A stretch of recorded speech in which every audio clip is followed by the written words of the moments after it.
Espaço em Obra, por Guilherme Wisnik.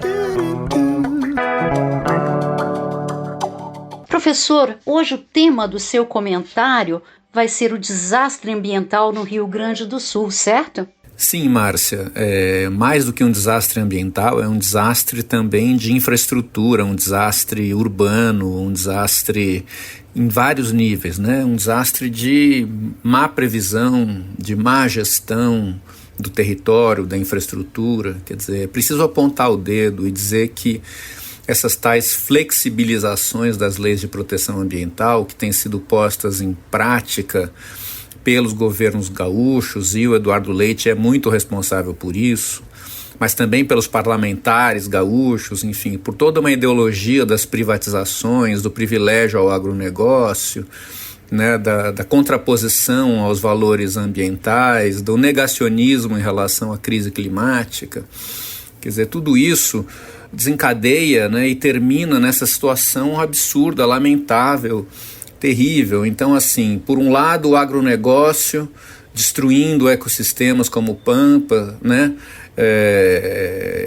destruindo a terra, o manejo, o cultivo da terra, como durante muito tempo se fazia. Do outro lado, o privilégio sempre dado à especulação imobiliária, à construção civil, levando a essas chamadas flexibilizações, vamos dizer assim, entre aspas, porque a flexibilização nada mais é do que um modo mais chique de dizer destruição de códigos florestais, de leis ambientais, das matas ciliares que protegem as encostas, das várzeas que permitem escoamentos, né?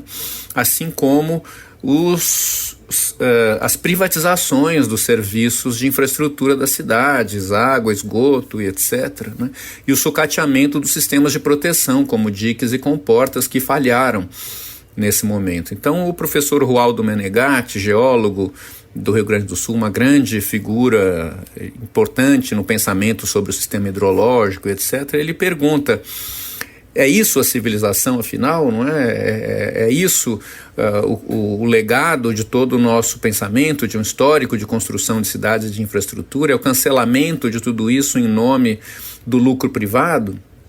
Porque aí o Eduardo Leite diz que é uma situação de guerra que está sendo vivida, e ele, Rualdo, contesta dizendo: não, a situação de guerra é muito diferente. O que a gente está vendo é um resultado de uma má gestão do uso do solo agrário e das cidades, né? Num grande estado de desordem territorial, isso sim. Mas, professor, qual é o horizonte futuro em relação a essas questões? Pois é, olha, não tem outro jeito, que a situação é muito grave e a gente sabe que o antropoceno está aí, o aquecimento do ar e do ecossistema, da temperatura da terra, e isso vai ter que ser enfrentado, não há jeito. Então, assim, planos de emergência climática serão cada vez mais fundamentais para a gestão do nosso território. Sistemas claros de evacuação, previsão e prevenção têm que ser postos como prioridade, junto com a transição energética, da matriz energética, quer dizer, a substituição dos modelos baseados em petróleo e carvão por energia limpa. Isso aí é um dado inadiável, né? Então, de um lado, transição energética como modelos gerais, e de outro, a revisão dos nossos modos de urbanização. Então, a renaturalização das cidades, né? A recomposição fundamental das áreas de várzea, recuperando a permeabilidade do solo, porque foi tudo impermeabilizado, né? Essas matas ciliares que ajudam a contenção, a proteção das encostas e a dragagem dos rios, enfim, todo um sistema de renaturalização que é caro, mas que é fundamental para a sobrevivência. Caso contrário, lugares como Porto Alegre no futuro podem vir a ser como hoje a gente vê, né, quando descobre Machu Picchu, por exemplo, que foi abandonada e ninguém sabe por que aqueles sítios foram um dia abandonados.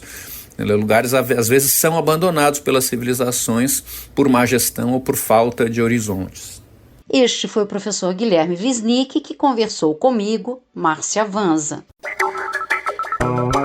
Espaço em Obra, por Guilherme Wisnik.